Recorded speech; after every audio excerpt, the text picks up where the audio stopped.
Good evening and welcome to Real Talk with Anele right here on SABC 3. The stage is yours. My guest for tonight is one with an incredible tale of victory and triumph. His captivating story of growing up poor, being a millionaire at the age of 28 and losing it all by the time he was 30 is really one for the books. Get ready to be amazed by a true rags to riches story unlike no other. His journey towards success is the inspiration behind his best-selling book titled, What's Your Moonshot? If you still don't know who I'm talking about by now, then please allow me to introduce trained specialist, keynote speaker, entrepreneur, and best-selling author, John Sonny. Thank you so much. So good to be here. I tell people you are my favorite speaker in the world, right? Thank you. You know because I've been told I speak well. Oh, yes. But when I sit and I watch you and I'm just like, I get jealous. I'm like, but why can't I be like that? Okay, A, I'm not Lebanese, short and male, but Wow. you know what I'm saying? Short? Me? What? Just when you're not standing on your wallet. Yeah, exactly, yeah. So your grandfather lived until he was 104. That's right. Yes. Firstly, I'm Persian, not Lebanese. Oh, sorry. But no problem. That's fine. So We all say rugs? same place. Yeah, they're in my car. Oh, thank you. Great. My granddad lived to 104. He was born in 1900 and passed away in 2004. Yeah. Okay, so now, out of 104 of the years that he's alive, right, and he's clearly made a very big impact on you, but what stands out for me in the lessons that he left you with was, he said that the price of bread didn't change for 35 of those years. That's right. So the inflation, what the story he was trying to get across is that from 1910 to about 1942 to 45, the price of bread stayed stable. And this really boggled my mind when I heard about it, because I just thought, how was it that there was a world where things went so slowly? Yeah. And then all of a sudden, now today, price fluctuates almost daily, maybe even a few times a day. This morning I went to the shop, bread could be one price. I could go on the way back from the show. Exactly. It could be another price. Exactly, yeah. Which is why I'm very fascinated by every time you open your mouth, because you're always advocating change, right? You're always anticipating it, and you're teaching us to also embrace it and anticipate it, right? Yes. So what's the danger in us not liking change? Well, I think most human beings don't like change, because we're creatures of habit. And we love going through the process of rituals, habits, and behaviors, and we don't like changing those. And my mission in life is to bring clarity and courage to audiences and decision makers around the world, so that they're able to bring about this new question that often makes them feel very uncomfortable about their future, whether it's in their personal capacity or in their organization's capacity. So are you born thinking like this, or is it something that you yourself had to, and excuse the pun, change about yourself? Good one. It was inherent in me. I've always been an early adopter myself. I've always been looking at the next thing. And I've just come to a point now that I've realized that other people didn't think or don't think like I do, which was a fascinating time in my life. I always thought everybody kind of thought the same way I did. And since I figured that out, I've now been building stories and writing books around helping people build the courage to make change. Okay, so you're 13 years old. You don't come from a wealthy family. No. You're from a family that just barely makes ends meet, so there's no time for luxury. Yes. You want to buy video games like all the other kids in school, so you can also be part of the conversation. Yes, that's right. All right, I like that. Yes. So you decide to get yourself a job packing groceries. Spar. That's at a fairly grocer. Yes. That's right. What does that job teach you about yourself at 13 that you still apply to your life now? Freedom. Financial freedom, giving me the ability to make decisions without my mom feeling suppressed and sort of anxious around not being able to help us, and the ability to get out there and feel this freedom and create a career or a job or move with energy to be able to move other people around me in order to be able to bring this freedom into my life. And I think freedom is something that we all love and want access to, and I think freedom's the word I want to go with there, yeah. So then you also speak about the fact that your grandfather had all this wealth and then he lost it. That's right. Right? So it's a beautiful lesson to learn, right? Because you watch it happen to your grandfather and you almost swear that it will never happen to me. Yes. But then it happens to It happens to me. That's right. All right? Yes. So we'll discuss that later. But for now, when your grandfather lost his wealth, did you feel like his freedom was being taken away? I could watch him be frustrated and angry, and he came from such a regal place, always wearing three-piece suits and always having the world that he wanted to have around him. And as he got older, the lesson I really got out of that is somebody that was so smart, so kind, so hardworking, lost everything. And the reason he lost everything was his inability to adapt. And this is really the key, is that I saw somebody that was so powerful become not powerful. And in today's world, we are watching organizations and structures and sectors be so powerful, and they will soon be disrupted. Yeah. And it's really about that lesson I got from my granddad and watching him that I'm now starting to bring around to people. Okay, so 13 years old, you then make the money and you buy the video game, Yes. right? So then the freedom comes. Yes. Because now you feel powerful, because you've got this game and now you're with the kids, Yes. right? But then soon enough, something else comes around that then puts you at the bottom of the food chain once again, just when you thought you'd caught up. Yes. What is that? Well, Mnet, if I'm allowed to say that here. Oh, decoder. The other channel. The other Don't channel. Get me The other fired channel. on my Sorry, last sorry, day. sorry, What sorry, is wrong sorry, with sorry, you? sorry.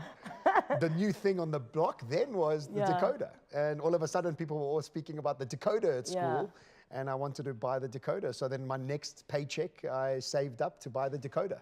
And then realizing that I had to pay monthly installments, which was the tough part. And then I had to then again save up to start paying the monthly installments for that. So just like my earlier question when I asked you about the danger of not wanting to change, isn't there a danger of constantly chasing something then, only to realize that once you've caught it, that goal is actually also still moving? Yes, I think transformation is the norm. In today's world, it's never the point that you arrive anywhere. There's such constant change that you need to be able to be adaptable and agile and flexible on a continuous basis. I think IQ was incredibly important in the 60s, 70s, 80s, 90s, late 90s, early 2000s. EQ became the most important thing to focus on. I think us moving forward, the muscle we need to be working and flexing is AQ, agility quotient. And it's this ability to adapt on a continuous basis that's going to get people to be more successful in the future. Do you constantly get pushback in terms of what you're wanting people to adapt to? Because I mean, you go into companies and you are, you do strategy, you do turnaround strategy. I'd call you a change agent at times, Do you get pushback, and how do you work around pushback? Because I think it could be vital for anyone who's got ideas to pitch to their boss, or to their school, and you're always getting pushback because people are afraid of change. So what's the one thing I must always use as a weapon when I'm going in? Patience, education, clarity, because what you got to understand is that the people that are in power today have been successful in the past. I call it the ironic rut of success, where you become both the prisoner and the warden of your success. Now you're telling people, because you've been so good in the past, it's now becoming irrelevant moving into the future.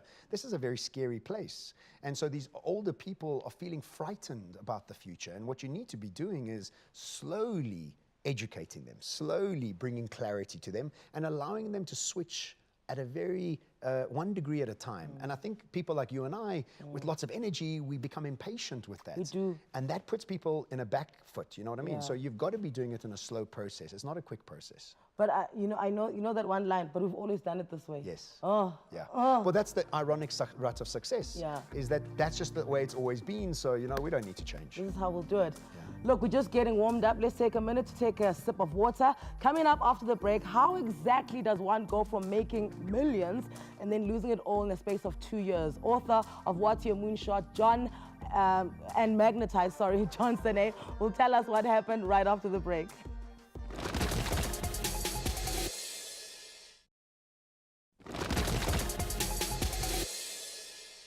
Have I gone too far? Do you detect something different?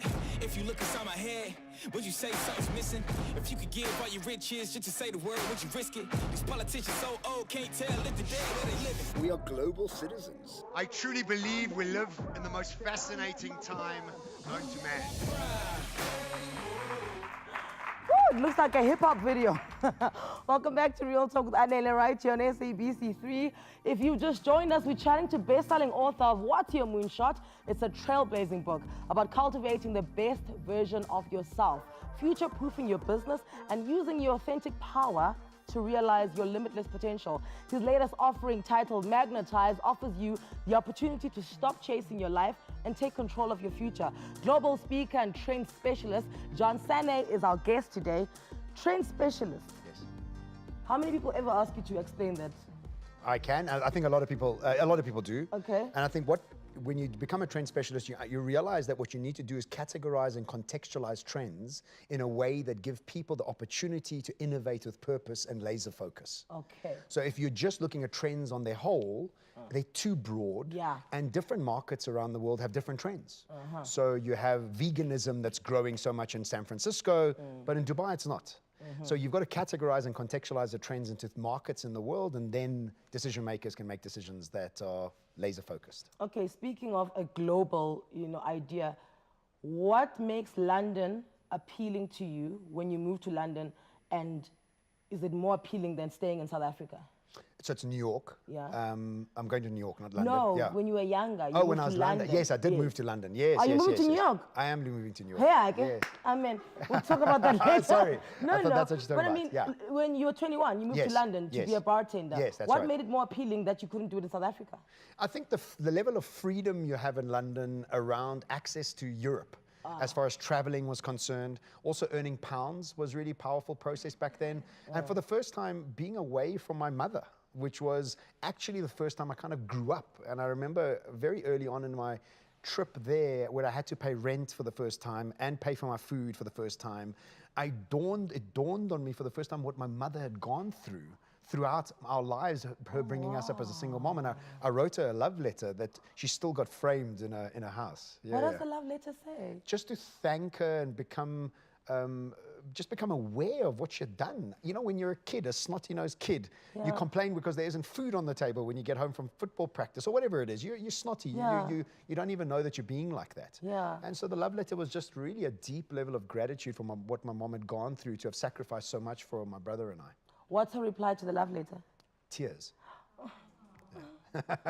Yeah, of course. I mean, she did her best for us. You know, she used to not buy clothes for herself for years and years and years to be able to look after my brother and I. So there's a lot of sacrifice from her part. And, you know, I have a huge soft spot for single moms. You know, it's not an easy game to be playing out there. So I'm big up with single moms. You know, that love letter story just made every mother turn to look at their child. Rubbish. Big. Yeah. So on the flight back, because you come back, you move back from London within 3 years, you've saved money and you move back. On the flight back, do you consider yourself a success or a failure? Absolute success. I had come back with some money and the rights for a brand of shoes that ultimately made me enough money to buy my first restaurant. So as soon as I got back from London, Edgar's back then phoned me and they said, listen, we've just gone on hold of London. They said that you've got the rights for these shoes. I was 23 years old. Sure. And I got the rights, and it really went to about 40 stores around South Africa, into Edgar's and into all sorts of different stores. So I was really excited about the prospects of what I was achieving. And then you thrust into your first taste of proper success, right? Right, exactly. Because then you're buying the restaurants, and soon enough you own several restaurants. Yes. Right? And then it all goes pear-shaped. Yes. How? I was so operationally focused that I didn't pick up my head to look at the market trends changing around me. I didn't pick up my head to understand that certain areas that my restaurants were in were starting to fade and dwindle. I didn't pick up my head to realize that there were new shopping centers being built around me, new brands being built.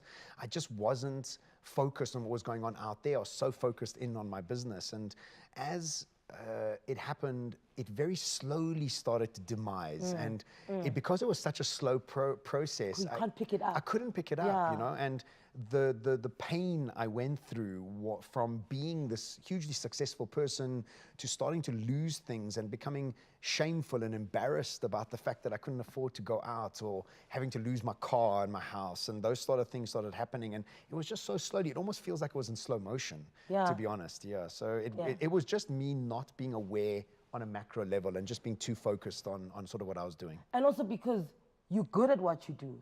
So you almost think, this can never happen to me. Don't worry, something tomorrow is going to happen. I'm going to flip it all around. Because you think because you're bringing efficiency and excellent service, you're never going to fail. That's not the truth. You lost your car, you lost your house, you lost your wife. What was the worst thing? The wife was a later story, but we'll get to that one. Yeah. Okay. So you didn't, because I was thinking, car, house, wife. Which one was the worst to lose? Well, I often say I lost my car, my fancy house, my fancy businesses, my fancy clothes, and my fancy personality. And that's really what happened, is that I went into a depression. without realizing I was actually in a depression. And I think that's the thing about depression, is that it comes in so intelligently into our reality that we don't realize we're suffering from a deep certain pain. And it took about 5 or 6 years for me to actually realize that I was in this sort of depression. In your book, you touch on a trifecta, and you didn't call it that in your book. I'm now calling it that because that's how I understood it from you, where you speak about power, material, and freedom, right? So those three, please can you name them in order of importance for you? Power, material, freedom. I'll also tell you how my order goes, but after yours. Power. Power first? Power first. Me too. Oh yeah, Second absolutely. one? You can't do anything else without power. Right, and people are like, yeah, no, but material. Freedom. And then material. Okay. It's, you know, the thing is you can get caught up by being a prisoner of your material goods. Yes. And that's not freedom. Yeah. You know, once you have the freedom, the material goods are just a cherry on the top. Yes. Yeah. And ultimately, if you work your power right, the Yes. material follows. Oh, and it comes so easily. And Yeah. that's really what my new book is about, is you don't have to be in this constant chase. You actually can hold, be elegant, be calm, Yeah. and not act like a teenage boy throughout your whole life. So to this constant chase that happens, you know. All right. I think I want to throw this out to you at home. Hashtag Real Talk with Anele. Power, material, freedom. In order of importance, let us know which one comes first, which one comes second, which one comes third. If you want to explain it, if your Twitter comes with more characters than others, then by all means, please explain it for us. But I just want to know, like, where your mind frame is on that. Life brings with it some harsh lessons sometimes, where we become victims of circumstance. But are you stuck in a rut where playing the victim is your go-to excuse for why your life has not improved? John has some advice on how to break away from the victim mentality. That's coming up next. But I also need to remind you that, remember, I've been telling you about the Huawei that you can win with Real Talk. Here is a reminder of how you can get yourself one of those fancy schmancy P20 Pro Series phones. Check it out. Real Talk, Huawei and MTN are partnering up to celebrate the release of the new Huawei P20 series. The Huawei P20 Pro, the world's first triple Leica lens camera, is partnering with MTN, SA's fastest mobile network, to help you capture the best moments with your friends and family. We'll be capturing timeless moments and connecting with people in need, while giving you the chance to win the Huawei P20 Pro and 10 gigabytes free once-off MTN data. So tune into Real Talk for your chance to win.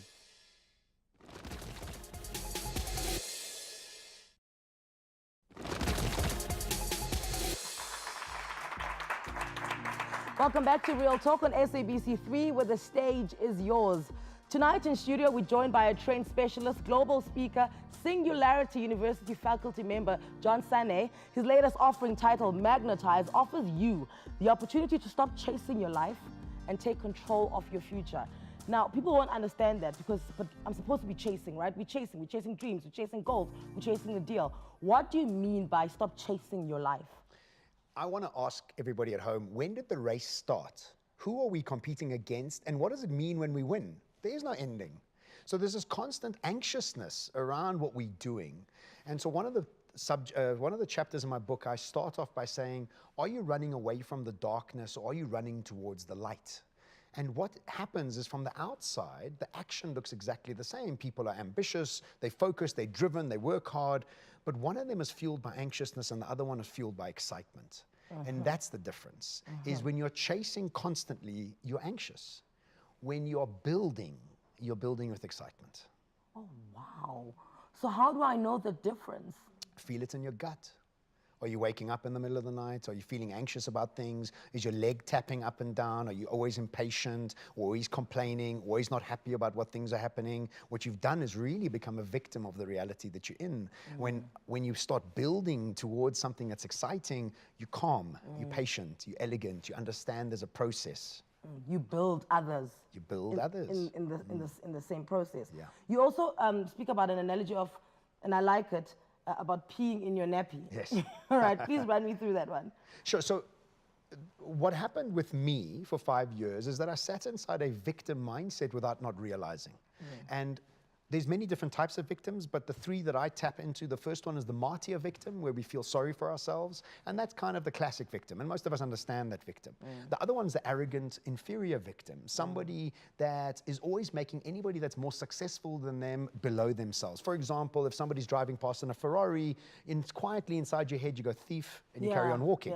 You know, so what you're doing is you're pulling people down to make yourself feel more superior to them, so arrogantly inferior. And quickly, somebody, our clinical psychologist once said to us that if you want to keep somebody down, it means you must stay there with them. Yes, right? Exactly. When we were like, whoa, okay, so but what's also, the like, if you think anybody who's driving a Ferrari is a thief, or if you think anybody who's getting a promotion is sleeping away to the top, you're never going to drive a Ferrari. Yes. That's the thing. Because that's what you think that's you what you need to do exactly, to get it. and then you're judging it, right? The third one is the arrogant superior victim, my favorite one, where people are very angry and are always complaining about the government, about white people, black people, green people, yellow people, and what they do is they make themselves arrogantly superior to the problem. And so what they do is they invite their other arrogant superior friends over for a braai, and they scream and moan and shout about the world, and the only thing that changes when they leave is their blood pressure, nothing else. So really what happens is when you've got to become aware of what victim mindsets are, it's not only the martyr victim, there's many different types of victim. And once you become aware, you can start changing them. And so there's many tools to change the sort of victim mindset. So what's my first thing? Let's say the credits roll today and I realize that, you know, I'm stuck in this victim mentality. I'm the one who wheezes on myself and it's warm for the first 8 seconds. So going back to the peeing in your nappy, the analogy is that you're standing somewhere in winter, you're wearing a nappy, you're really cold, and all of a sudden you need a pee. And so you're trying to decide and debate with yourself, should I go to the toilet or should I pee in myself? And what happens after a little while, you think, well, I'm wearing a nappy, and you have a pee in yourself. And for the first 30 seconds, it feels amazing because you feel warm, you feel relieved, you have your own little private jacuzzi right here, you feel nice and warm. But this is exactly like victim thinking. You feel warm, relieved, and smell like pee because nothing's changed, really. And so we need to become aware that whenever you blame, shame, and not take responsibility for any aspect of your life, you can blame the government, your history, your future, anything you want. What you do with that lack of responsibility is you disempower yourself. You can't actually change anything. You say, well, it's that person's fault, that's person's fault, that's person's fault, I can't do anything. So really that's what peeing in your nappy is, just an analogy to get people to have a chuckle at themselves. So when you get caught up again doing that, go, I just peed in my nappy. I peed, and also it reminds you that you're not a toddler. Toddlers are allowed to pee in their nappies because they're still being raised, they're still being taught how to go to the bathroom themselves. That's right. You have some sort of control over your life. Well, I mean, think of a toddler throwing a tantrum. Think of an adult complaining about the government always. Same thing. It's a child continuously throwing the toys out the cot. It's like, get over it, get on with it, and get moving and start creating your future. MAGNETiiZE, your latest book, just, hearing about it and briefly, reading it, it strikes me like the secret with a plan, though, because there's a lot of quantum physics to it. Am I right in assuming that? So we've come to realize as humanity that what you focus on, you create. Exactly. And if you think about 10 years ago when The Secret came out, this was revolutionary news to most people. It definitely was to me. And so now what's happened is that we need to mature our version of understanding how it actually works. It needs a manual. It needs a manual. It needs a tool set. And so for me, what I've done with MAGNETiiZE is break down the human psychology required in order to create the world that you actually want to create. And so what are the processes you need to take there? That's step one.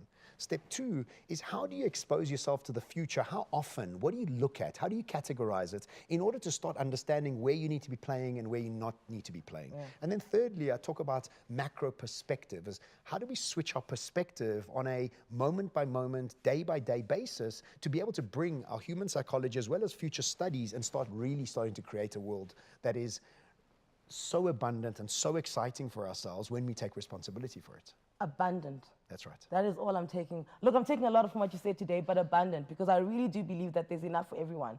Plenty. And our anxiety and being anxious is us operating on a place where we think that it's gonna finish. Yes. But if you realize, if you operate from a place that it's abundant, we'll all get it. There's just more than enough to go around, and I think society's built scarcity into our thinking. Banks have put us under debt, and we've bought into this idea that we need more all the time to feel satisfied. And really what that's doing is creating constant debt, constant anxiousness, and when we get off the treadmill of this constant chase, we start seeing it. We start realizing that there's this whole treadmill that's playing out. John, you're the man. Round of applause for John, please. That was You're the man. Thank you so much. Thank you so much. If you're craving even more of John's pearls of wisdom, and I'm sure you are, then go ahead and get yourself a copy of What's Your Moonshot and his brand new one called MAGNETiiZE. A big thank you to John Sane for joining us today. More with Real Talk after the break.